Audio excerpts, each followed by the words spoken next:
ہمارے بزرگوں کی بخشش و مغفرت فرمائے، ان کی زندگی بھر کی نیکیاں قبول فرما کر گناہوں سے درگزر فرماتے ہوئے جنتوں میں اعلیٰ مقام نصیب فرمائے۔ ارشاد فرمایا وَقَضَىٰ رَبُّكَ أَلَّا تَعْبُدُوا إِلَّا إِيَّاهُ، اور تیرے رب نے فیصلہ کر دیا کہ اس کے سوا کسی کی عبادت نہیں، سجدہ صرف اللہ کی ذات کو ہے، اور وہی ذات اس بات کا حق رکھتی ہے کہ انسان کی پیشانی اسی کے آگے جھکے۔ وَبِالْوَالِدَيْنِ إِحْسَانًا، اور والدین کے ساتھ حسن سلوک کرنا۔ حقوق والدین کی اہمیت کا اندازہ قرآن مجید کے ان لفظوں سے لگایا جا سکتا ہے کہ اللہ تعالیٰ نے اپنی عبادت کے فوراً بعد متصل جس بات کا تقاضا کیا وہ والدین کے ساتھ حسن سلوک ہے۔ اس پر علماء نے گفتگو کی ہے اور کہا کہ انسان کے وجود کے دو سبب ہیں، ایک سبب حقیقی اور ایک سبب ظاہری۔ سبب حقیقی ذات باری تعالیٰ ہے اور سبب ظاہری والدین ہے۔ تو پہلے جز میں سبب حقیقی کے حق کو بیان کیا گیا، تو دوسرے جز میں سبب ظاہری کی طرف توجہ دلائی گئی۔ ماں باپ کس قدر اہمیت کے حامل ہیں۔ میرے حضور تشریف فرما تھے، دور سے ایک بوڑھی خاتون کو اپنی طرف آتے دیکھا، آقا کریم علیہ السلام کی نظر پڑی تو میرے حضور اٹھ کھڑے ہوئے، میری ماں پکارتے ہوئے اور دوڑ لگاتے ہوئے ان کے قریب پہنچے، پھر کندھوں سے وہ چادر اتار کر نیچے زمین پر بچھا دی جسے میں اور آپ کائنات کا قیمتی اثاثہ سمجھتے ہیں۔ اپنی والدہ کو اس چادر کے اوپر بٹھایا، کان لگا کر گھنٹوں ان کی باتیں سنی، اور جب وہ بوڑھی خاتون خود اٹھ کر واپس جانے لگی تو کسی نے راوی سے پوچھ لیا یہ آنے والی خوش قسمت خاتون کون تھی کہ محبوب علیہ السلام نے اپنے کندھوں کی چادر ان کے قدموں کے نیچے بچھا دی؟ تو بتانے والے نے بتایا کہ تمہیں نہیں پتا، یہی تو حضور علیہ السلام کی رضائی والدہ حضرت حلیمہ سعدیہ سلام اللہ، سگی ماں تو سگی ماں ہوتی ہے، میرے محبوب علیہ السلام نے تو دودھ پلانے والی ماں کو بھی اتنی عزتیں عطا کی۔ ماں باپ کیا ہوتے ہیں یہ زمانے کو میرے محبوب علیہ السلام نے آ کر بتلایا۔ آقا کریم علیہ السلام تشریف فرما تھے، ایک نوجوان حاضر خدمت ہوا، آ کر عرض کرتا ہے کہ حضور میں اپنی ماں کو کندھوں پر اٹھا کر اللہ کے گھر کعبہ کا طواف کروایا ہے، تو کیا میں نے اپنی ماں کا حق ادا کر دی؟ حضور فرمایا کہ تم تو اس کی ایک مسکراہٹ کا بدل بھی نہیں دے سکے۔ ماں جب مسکراتی ہے تو لگتا ہے جنت کی ساری کنیاں کھل اٹھی ہیں، ماں جب بولتی ہے تو لگتا ہے اس کے لہجے میں جبریل بول رہا ہے، ماں کے چہرے کی رونق کائنات میں اجالے بھر دیتی ہے، اور سچی بات ہے یار ماں کے چہرے کی اداسی کائنات سے روشنیاں چھین لیتی ہے۔ ماں باپ کس قدر اہمیت کے حامل ہیں۔ میرے حضور ایک دن صحابہ کو نماز پڑھانے آئے، تا حد نگاہ صحابہ نے اٹھ کر حضور علیہ السلام کا استقبال کیا، محبتوں بھرا یہ ہجوم دیکھا تو چھم چھم آنکھوں سے آنسو برسنے لگے، ایک ٹھنڈی آہ بری اور کیا فرمایا، لو ادرکت والدی او احدہما، کاش آج میرے ماں باپ بھی زندہ ہوتے یا ان میں سے کوئی ایک ہی زندہ ہوتا، پھر میں لوگوں کو نماز عشاء پڑھا رہا ہوتا، اس میں سورہ فاتحہ کی تلاوت کر رہا ہوتا، پھر میری ماں کو میرے ساتھ کوئی کام یاد آ جاتا، وہ دروازے پہ آتی، چلمن سرکاتی، اپنے میٹھے اور پیار بھرے لہجے میں فرماتی، ابنی محمد، میرے بیٹے محمد میری بات تو سنو۔ کہا لوگوں میں نماز کا مصلی چھوڑ کر پہلے ماں کی بات کو سنے۔ زمانے کو عملاً بتایا کہ ماں کا وجود کتنا معتبر ہوتا ہے۔ میرے حضور تشریف فرماتے ایک نوجوان حاضر خدمت ہوا، آ کر عرض کرتا ہے کہ حضور میں جہاد پہ جانا چاہتا ہوں۔ میرے آقا پوچھتے ہیں احی الوالدہ کا، کیا تیرے ماں باپ زندہ ہیں؟ قال نعم، جی حضور زندہ ہیں۔ قال ففیہما فجاہد، فرمایا جاؤ ان کی خدمت کرو، یہی تمہارا جہاد۔ ماں تڑپ رہی ہو، بیٹا جہاد کرے یا تبلیغ کرے، اللہ کا قرب نصیب نہیں ہوگا جب تک ساتھ میں ماں باپ راضی نہیں ہوں۔ یار یہ کیسا ستم ہے کہ 60 سال کا بوڑھا باپ صبح کے وقت اٹھ کر جوان بیٹے کی منت کرتا ہے اور کہتا ہے بیٹا آج دکان کی رش زیادہ ہے، گاہکوں کی بھی بھیڑ ہے اور میری طبیعت کچھ ٹھیک نہیں، تو بیٹا تم ذرا دکان پر وقت زیادہ دینا۔ تو نوجوان آگے سے کیا کہتا ہے؟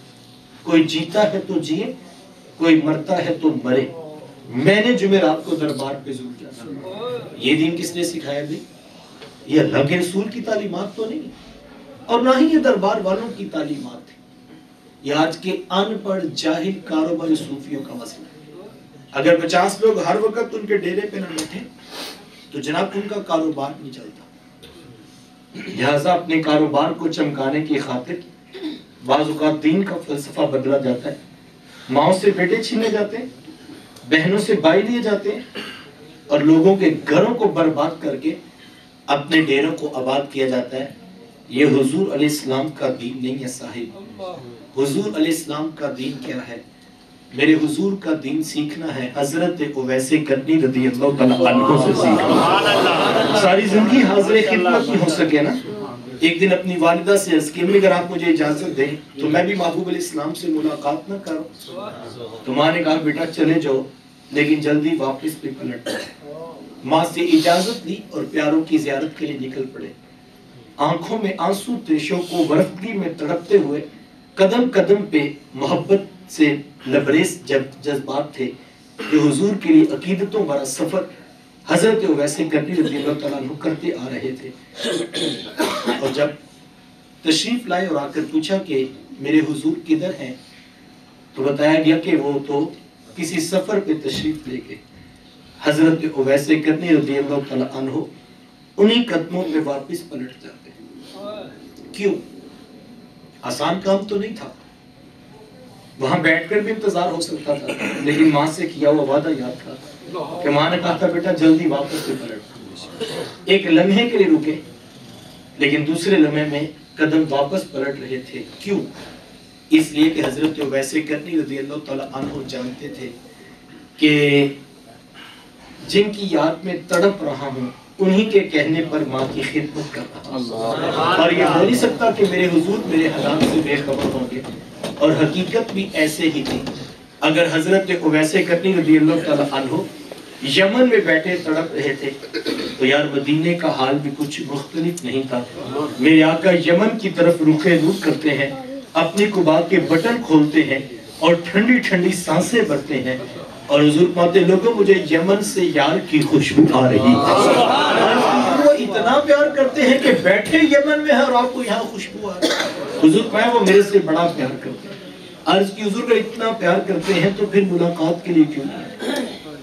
بلال حبشے سے آگے، سلمان فارس چھوڑ کے آگے، سہیب اٹھ کے روم سے یہاں تشریف لے آئے اور یہ یہاں قریب یمن سے ملے، ملاقات کے لیے بھی نہیں آ سکے۔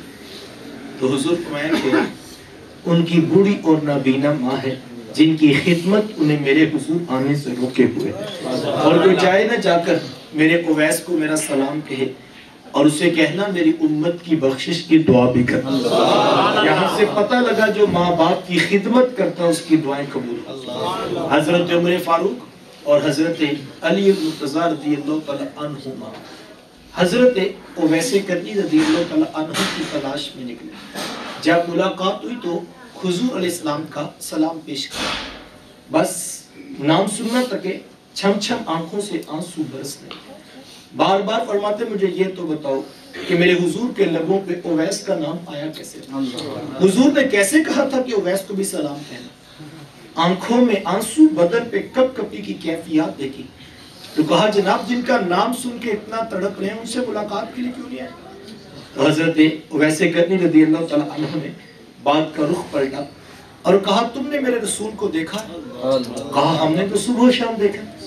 کہا اچھا پھر تم بتاؤ بھلا پیارے کے ابرو جڑے ہوئے تھے یا کھلے ہوئے تھے؟ ایک دوسرے کی طرف دیکھنے لگے۔ کہا تم نے تو دیکھا ہے، میں نے تو دیکھا ہی نہیں۔ کہا حضرت آپ ارشاد فرمائیں، کہا اگر کوئی ان کو دور سے دیکھتا تو جڑے ہوئے نظر آتے اور کوئی قریب آ کر دیکھتا تو اسے کھلے ہوئے نظر آتے۔ پتہ لگا حضرت اویس کرنی رضی اللہ تعالیٰ عنہ حضور علیہ السلام کو نیڑے بیٹھ کر بھی دیکھتے تھے اور یمن میں ماں کے قدموں میں بیٹھ کر بھی دیکھتے تھے. وہ جہاں بھی تھے نگاہ رسول میں تھے, وہ دل رسول میں تڑپا کرتے. ماں باپ کی خدمت اتنا بڑا وظیفہ ہے. یقین جانیے ہمیں تو شاید آج تک اس بات کا ادراک نہیں ہو سکا کہ ماں کی خدمت انسان کو کہاں تک پہنچا دے گئی.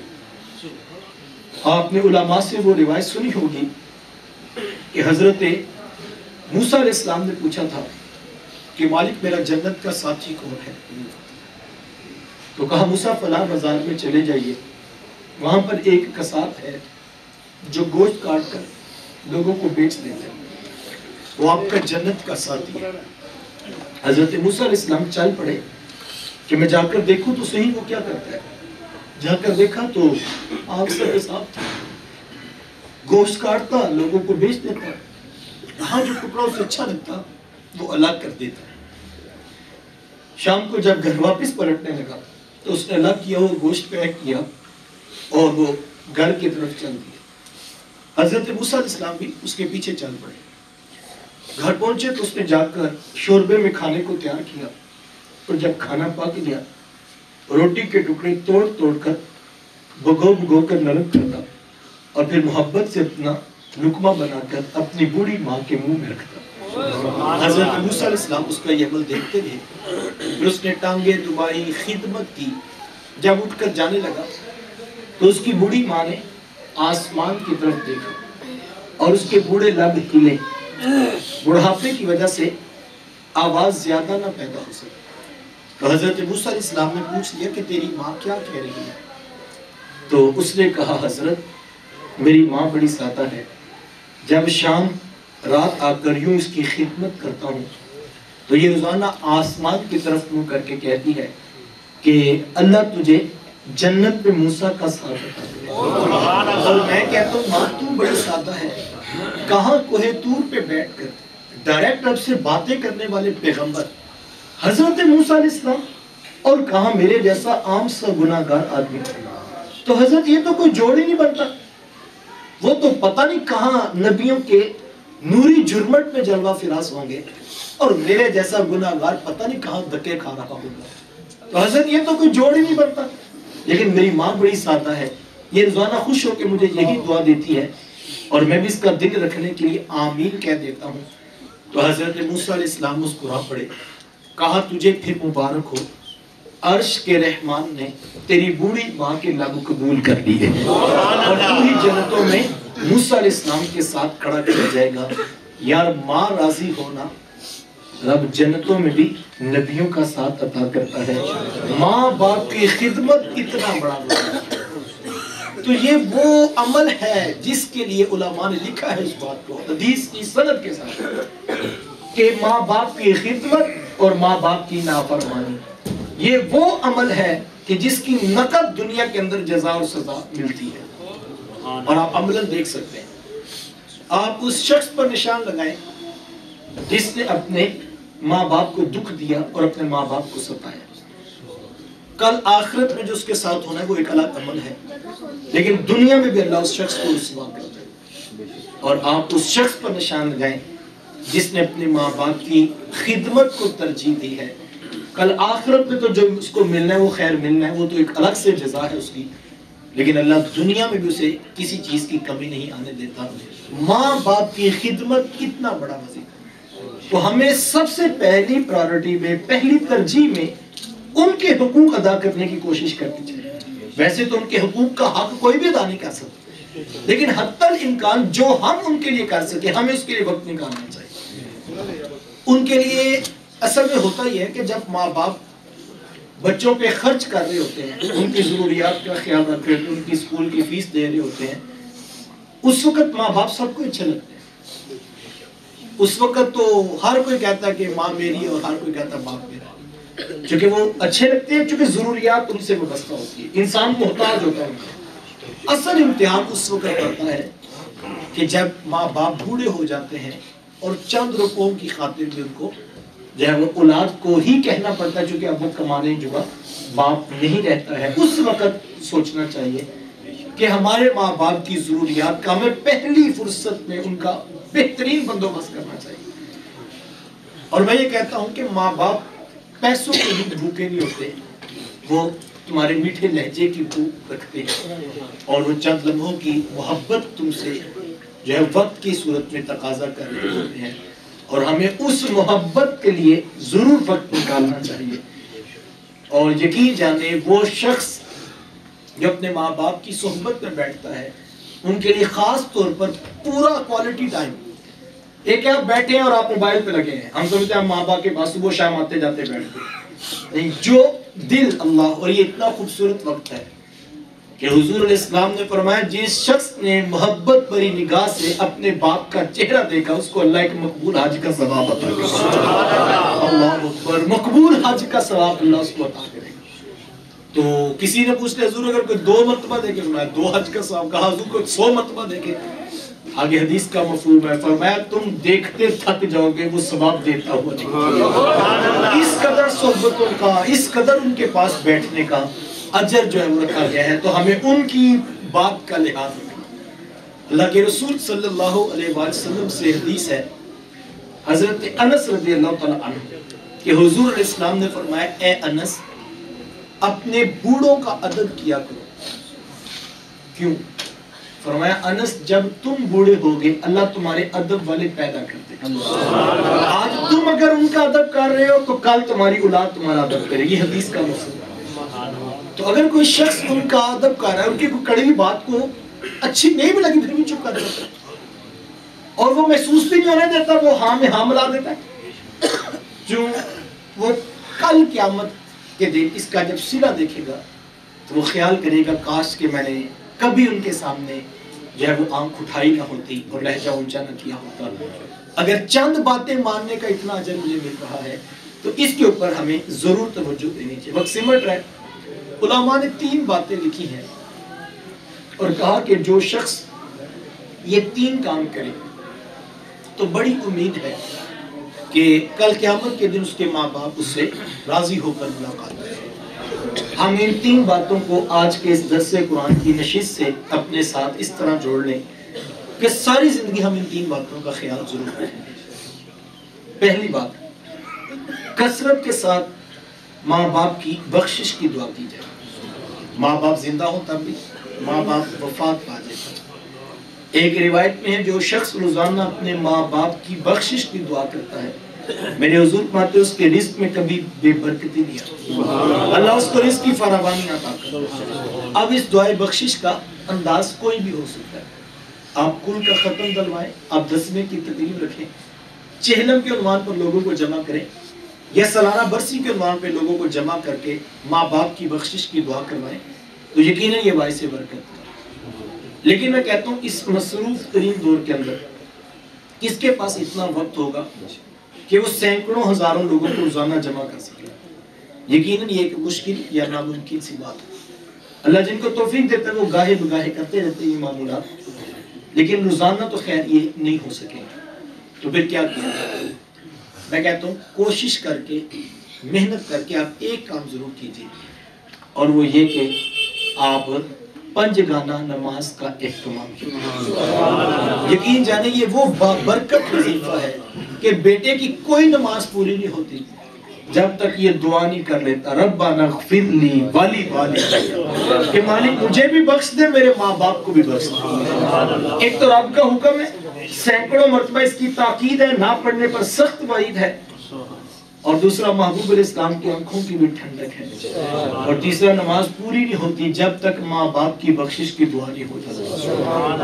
ہمارے یہاں ہوتا ہے یہ بعض اوقات ماں باپ غصے میں آ کر کہہ دیتے ہیں کہ ہمیں تو یہ بھی نہیں امید کہ ہمارے مرنے کے بعد ان میں سے کوئی آ کے قبر پر دیا بھی جلائے گا۔ یہ بعض اوقات ان کے غصے کے جذبات ہوتے ہیں۔ تو میں یہ کہتا ہوں یہ بات وہ سوچے جس نے صرف دنیا کا مال بانٹا ہے، جس نے نہ حلال دیکھا، نہ حرام دیکھا، نہ رشوت دیکھا، جو کہتا ہے سب چلتا ہے، بس اولاد کے فیوچر کے لیے میں کوئی پلازے کھڑے کر دوں، کوئی کاروبار بنا دوں، کوئی جگیر بنا دوں، کوئی جو ہے وہ 2 4 6 دکانیں چھوڑ دو تو کوئی کرائے کے ساتھ ہی پلتے رہیں گے۔ نہ اس نے حلال دیکھا، نہ حرام دیکھا، نہ رشوت، نہ جائز نہ جائز، سب سے وہ آخرت بھول گیا اور دنیا کا مال اکٹھا کرتا ہے، ان کا فیوچر اچھا ہو جائے۔ تو وہ سوچے اس حرام کی کمائی سے وہ پیچھے سے کیا کریں گے بیچارے؟ وہ بڑا کریں گے تو سنگ مرمر سے قبر پکی کروا دیں، اوپر بڑی تختی لگوا کے نام لکھوا کے نیچے تاریخ وفات لکھوا دیں۔ وہ کیا کہا تھا، وہ تو مٹ گیا مشتاق دل سے رنگے یاد رفتگاں، پھول مہنگے ہو گئے قبریں پرانی ہو گئی۔ وہ تو پھر سال بعد بھی جو ہے وہ نہیں نظر آتے، تو وہ کیا کریں گے؟ 2 نمبر مال کما کے جس اولاد کو پروان چڑھایا، 2 نمبر 5 نمبر 10 نمبر حرام کمانے والے نے اولاد سے وفا نہیں کی کہ ان کے پیٹ میں لقمہ حلال کا چلا جائے، تو کیا وہ اولاد وفا کرے گی؟ یہ وہ سوچے جس نے اولاد کو صرف دنیا کا مال اس طرح سے دیا ہے، لیکن جس نے اپنی اولاد کو دین دیا ہے، 5 گانا نماز دی ہے، وہ اللہ کی رحمت سے امید رکھے۔ قبر کے اوپر دیا جلے نہ جلے، جب بیٹے وضو کر کے مصلی بچھائیں گے، اللہ نے چاہا تو قبر میں روشنیوں کا جہاں آباد ہوگا۔ اور یہ وہ چراغاں ہے جو نماز کے سجدوں سے ہوتا ہے، جو نیکی کے نور سے ہوتا ہے۔ ہمیں کہا گیا تمہارا بہترین صدقہ یہ ہے، لاکھوں چھوڑ جاؤ، کروڑوں چھوڑ جاؤ، جاگیریں بنا جاؤ، بہترین صدقہ یہ ہے اولاد کو پکڑ کر دین محمدی سکھا دو۔ تم قبر میں اتر جاؤ گے، اولاد جتنے نیک عمل کرے گی، تمہاری قبر میں روشنیوں کے چراغ چلتے چلے جائیں گے۔ یہ وہ چراغ ہے جو ہم نے اس دنیا میں روشن کرنا ہے، اور یہ ہماری ذمہ داری لگائی گئی تھی۔ قُوا أَنفُسَكُمْ وَأَهْلِيكُمْ نَارًا، اے ایمان والو اپنے آپ کو اور اپنے اہل خانہ کو جہنم کی آگ سے بچانا۔ یہ ذمہ داری ہم نے یہاں رہ کے یہ کرنا تھا۔ ہمیں تو کہا گیا تھا خود بھی بچ جاؤ، اوروں کو بھی بچا لو۔ یہ تمہاری اور میری ذمہ داری لگائی گئی تھی۔ جس بات کی ذمہ داری لگائی تھی اس کے بارے میں ہم کیا کہہ رہے ہیں؟ اس کے بارے میں ہم کہہ رہے ہیں جہاں مٹھا گلا کس نے لکھا، او جی ویکھی جائے گی۔ جو ذمہ داری لگائی تھی کہ آگ سے بچنا تم نے خود ہے، یہ ہمیں بھیجا تھا، کہا تھا قُوا أَنفُسَكُمْ وَأَهْلِيكُمْ نَارًا، یہ آگ جل رہی ہے، اور جس نے آگ کو وجود دیا وہ خود کہہ رہا ہے بچنا تم نے خود ہے، اور صرف خود نہیں بچنا، اپنے بچوں کو بھی بچانا ہے۔ جو ذمہ داری تھی وہ تو یہ تھی۔ اور ہم کیا سوچ رہے ہیں؟ فیوچر بن جائے، دکانیں بن جائیں، کاروبار بن جائے، مستقبل بن جائے ان کا، اور وہ جو رزق کا ٹھیکہ ہم نے اٹھا لیا وہ تو اس نے انسانوں کا نہیں جانوروں سے کہا، وَمَا مِن دَابَّةٍ فِي الْأَرْضِ إِلَّا عَلَى اللَّهِ رِزْقُهَا، کہا زمین پہ چلنے والا کوئی چپایا بھی ایسا نہیں ہے جس کے رزق کی ذمہ داری تیرے رب کے ذمہ کرم پہ نہ ہو۔ رزق اس نے اپنے ذمہ کرم پہ رکھا تھا صاحب، اور میری اور آپ کی ذمہ داری یہ تھی ہم نے خود بھی بچنا ہے اور اپنے اہل خانہ کو بھی جہنم سے بچانا ہے۔ جو ہماری ذمہ داری تھی ہم تو وہ بھول بیٹھے، اور جس کی ٹینشن نہ لینے کا حکم تھا وہ ہم نے سر پہ چڑھا لی۔ تو پھر کیا ہوا؟ نہ خدا ہی ملا نہ وسالے سے، نہ ادھر کے رہے نہ ادھر کے رہے۔ تو اس وقت ہماری کیفیت یہی ہے، اپنی نظریات، اپنی فکر، اپنی سوچ، اپنے زاویہ نظر کو بدلیے اور یہ سوچئے کہ ہم نے قبر میں اترنا ہے۔ آج اگر ہم کسی کے لیے جمع ہیں، یہ بھی مقدر کی بات ہے کہ کل کوئی ہمارے لیے بھی یوں جمع ہو کے ہاتھ دعا کے اٹھا دے، تو اس کے اوپر محنت کی ہے اور یہ آج کرنے کی ضرورت ہے۔ اور اگر آج جہاں ہم یہ نصیحت کرتے ہیں نا بچوں کو کہ بیٹا چہلم کی روٹی اچھی پکانا، برادری کا کوئی بندہ بھوکا نہ رہے، یقیناً کھانا کھلانے کی برکت ہے، میں اس کی نفی نہیں کرتا، لیکن میں کہتا ہوں جتنی ٹینشن ہم اس بات کی لے رہے ہیں چہلم پہ کوئی بھوکا نہ رہے، سالانہ ختم پہ کوئی جو ہے وہ خالی ہاتھ نہ جائے، جتنی ٹینشن ہم ان ختم کو کی لے رہے ہیں یہ جائز ہے، یہ محبت کے عنوان ہے، یہ برکت کے عنوان ہے، لیکن کاش کہ ہم اس سے آدھی ٹینشن اس بات کی لیتے کہ بیٹا مجھے قبر میں تیرے نوٹوں کی ضرورت نہیں پڑے گی، مجھے تیری پیشانی کے جھکنے کی ضرورت پڑے گی، سجدہ تو کرے گا، روشنیاں میری قبر میں اتریں گی، اس کے اوپر مجھے آپ کو غور کرنا ہوگا۔ اور آج فیصلہ کیجئے، انگلی پکڑ کے اپنی اولاد کو مسجد کا راہی بنائیے، مصلی کا اس کو عادی بنائیے، یہ کرنے کا کام ہے۔ اور اگر ہم نے یہ نہ کیا تو کل ہم سے پوچھا جائے گا نہ ادھر ادھر کی بات کر، مجھے یہ بتا قافلہ کیوں لٹا، مجھے راہ زنوں سے غرض نہیں، تیری راہ بری کا سوال ہے، تو گھر کا حاکم تھا، تو سربراہ تھا، تو نے ان کو دین سکھانا تھا، یہ میری اور آپ کی ذمہ داری ہے۔ دوسرا کام جو علماء نے لکھا ہے، ماں باپ فوت ہو جائیں تو ان کے رشتہ داروں سے اچھا سلوک کیا جائے، ماں فوت ہو گئی ہے تو ماموں خالہ کے ساتھ، باپ فوت ہو جائے چچا تایا پھپھو کے ساتھ اس کے سلوک کیا جائے، اس سے بھی ماں باپ خوش ہوتے ہیں۔ وہ کسی شاگرد نے پوچھا استاد جی جب ماں باپ فوت ہو جائے تو پھر کیا کریں؟ کہا بیٹا ان کی نشانیوں سے پیار کیا کہا حضرت ماں باپ کی بھی نشانیاں ہوتی ہیں کہا ہاں بیٹا یہ جو بہن بھائی ہوتے ہیں نا یہ ماں باپ کی نشانیاں ہوتی ہیں ماں فوت ہو گئی ہے بہنوں کے سروں پہ شفقت کا ہاتھ رکھو باپ فوت ہو گیا بھائیوں کو سینے سے لگا کے رکھو اس سے بھی ماں باپ کی روح خوش ہوتی ہے تیسرا کام علماء نے لکھا ماں باپ فوت ہو جائے تو جو نیکی دنیا میں وہ کیا کرتے تھے اس کا تسلسل نہیں ٹوٹنا چاہیے کسی غریب کی مدد کرتے کسی یتیم کی فیس دیتے کسی بیوہ کے گھر میں راشن کسی مسجد میں مدرسہ میں فنڈ دیا کرتے تھے تو وہ تسلسل نہیں ٹوٹنا چاہیے نسل در نسل نیکی آگے چلتی رہنی چاہیے اور کوئی نہ کوئی نیکی روزانہ اپنے ماں باپ کے نام کی کار خیر سمجھتے ہوئے ہمیں کرتے رہنا چاہیے یہ وہ 3 اعمال ہیں کثرت کے ساتھ دعائے بخشش اور اس کا بہترین وظیفہ نماز اور دوسرا بہن بھائیوں کے ساتھ رشتہ داروں سے اچھا سلوک اور تیسرا ان کے نام کا کوئی کار خیر ضرور شروع کیا جائے جس کا ثواب اللہ ان کو پہنچائے صاحب وہ اسلام کہتا ہے ماں باپ کی قدر کرو مذہب اس بات کا درس دیتا ہے اخلاقیات اس بات کا تقاضا کرتے ہیں عقل بھی کہتی ہے جنہوں نے تمہیں بچپن میں پالا تھا تم اتنا تو کرو ان کو ریٹرن کرو اور ان کی خدمت کرو لیکن صاحب اسلام مذہب اخلاقیات عقل کے تقاضے اپنی جگہ اپنے اوپر رحم کرتے ہوئے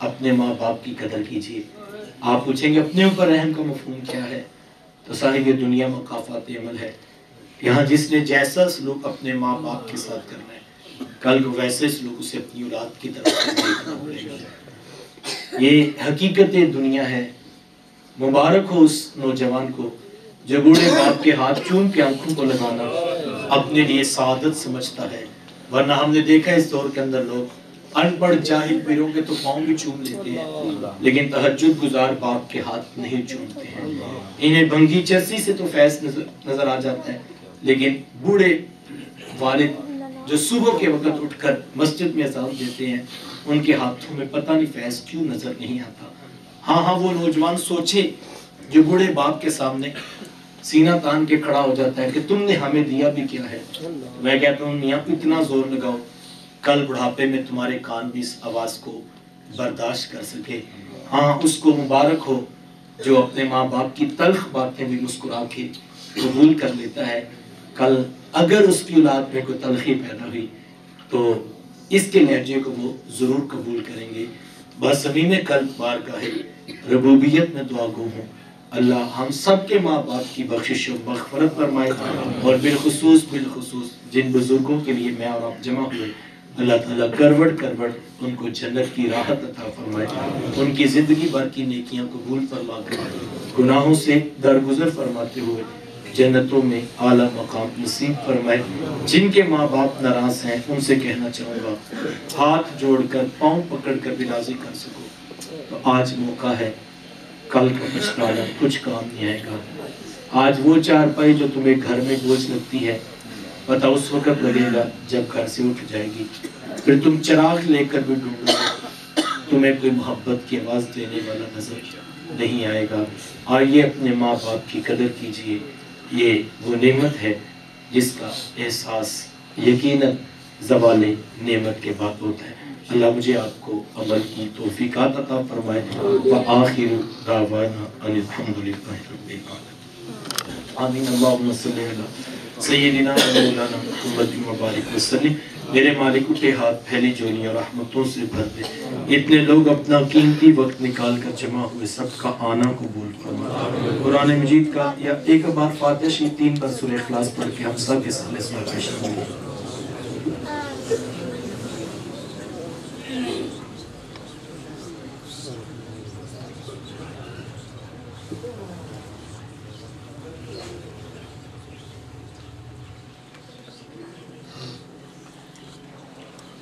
آمین اللہم صلی علی سیدنا و مولانا محمد مبارک وسلم یا اللہ ہمارے بزرگوں کی بخشش و مغفرت فرما ان کی زندگی بھر کی نیکیاں قبول فرما گناہوں سے درگزر فرما جنتوں میں اعلیٰ مقام نصیب فرما یا اللہ جو کچھ پڑھا گیا اپنی بارگاہ میں شرف قبولیت عطا فرما اگر کوئی غلطی کوتاہی سرزد ہوگی یا اللہ اس سے درگزر فرما، ہمارے بزرگوں کی کامل بخشش فرما، ان کی قبر کو بقائے نور خوشبودار منور وسیع اور کوشادہ فرما، بس ماندگان کو صبر جمیل عطا فرما، ہمیں یا اللہ اپنی قبر کے لیے تیاری کرنے کی توفیق عطا فرما، اس مسجد کو پیار امن محبت کا گہوارہ بنا، آنے والوں کے قدموں کو گلزار فرما، جو کہا جو سنا عمل کی بھی توفیق عطا فرما، رب ارحمہما کما ربیانی صغیرا، صلی اللہ تعالی علی حبیبہ محمد آلہ وصحبہ۔